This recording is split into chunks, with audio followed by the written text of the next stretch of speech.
أعوذ بالله من الشيطان الرجيم. بسم الله الرحمن الرحيم. يا أيها المزمل قم الليل إلا قليلا نصفه أو انقص منه قليلا أو زد عليه ورتل القرآن ترتيلا إنا سنلقي عليك قولا ثقيلا إن ناشئة الليل هي أشد وطئا وأقوم قيلا إن لك في النهار سبحا طويلا واذكر اسم ربك وتبتل إليه تبتيلا رب المشرق والمغرب لا إله إلا هو فاتخذه وكيلا واصبر على ما يقولون واهجرهم هجرا جميلا وذرني والمكذبين أولي النعمة ومهلهم قليلا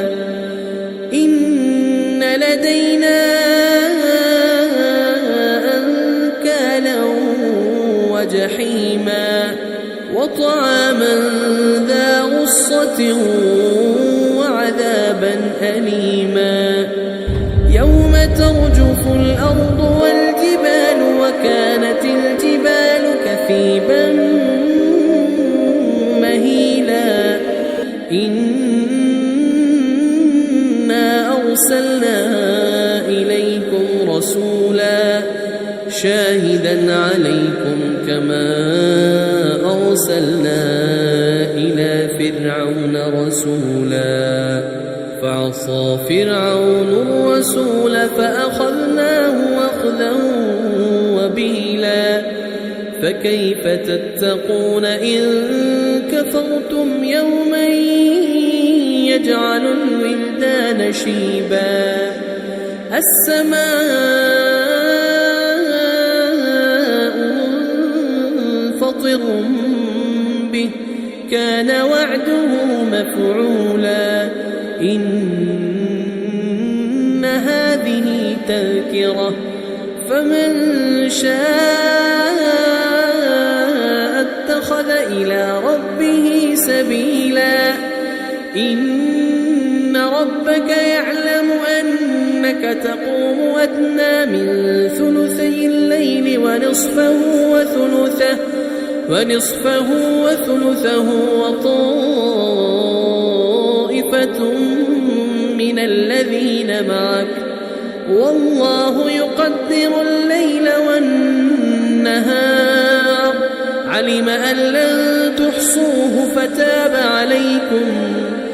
علم أن لن تحصوه فتاب عليكم فاقرؤوا ما تيسر من القرآن علم أن سيكون منكم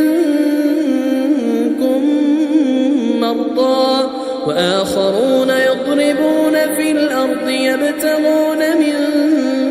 فضل الله وآخرون يقاتلون في سبيل الله فاقرؤوا ما تيسر منه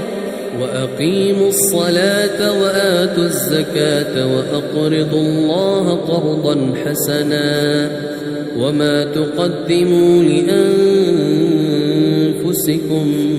من خير تجدوه عند الله هو خيرا وأعظم أجرا واستغفروا الله